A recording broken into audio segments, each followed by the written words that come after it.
I'm going to show you guys how I get my heatless curls from start to finish. We're going to start off with clean hair, so I use this shampoo and conditioner combo in the shower, and then I'm just going to go in and do like a rough brush with this wet brush that I've been using, and I really like it. And before we blow dry, I'm going to go in with this Day Heat Protectant Spray. This stuff smells so good. And then I'll blow dry my hair until it's about 95% dry. And then I'm going to go in with my heatless curling rod, and I'm going to secure it on top with a little claw clip just to get it started. I'll usually do my first 2 wraps, and then I will take it off, and then it's pretty secure. So the idea for these heatless curls is you're basically doing a French braid, except one of the 3 pieces is the heatless curling rod. So you're going to add hair to your 2 hair sections and then wrap them around the heatless curling rod like a French braid. I always keep a brush on hand to make sure that all my pieces are nice and smooth to get the best curls possible. And I feel like in these video clips you can see the process the best. So you're basically going to add hair to one section like this.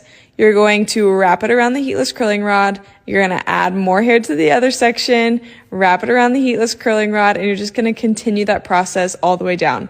The hand placement is a little tricky. You just have to practice. It really is just muscle memory at this point. So if you fail the first time, keep trying, because it definitely took me a lot of times to get this right. But then you're going to go to sleep, and in the morning you should be able to take out the little heatless curling rod and have some beautiful curls. This method of heatless curls I feel like is so comfy to sleep in, so I have no problem with that. And it saves me so much time in the morning. So definitely keep practicing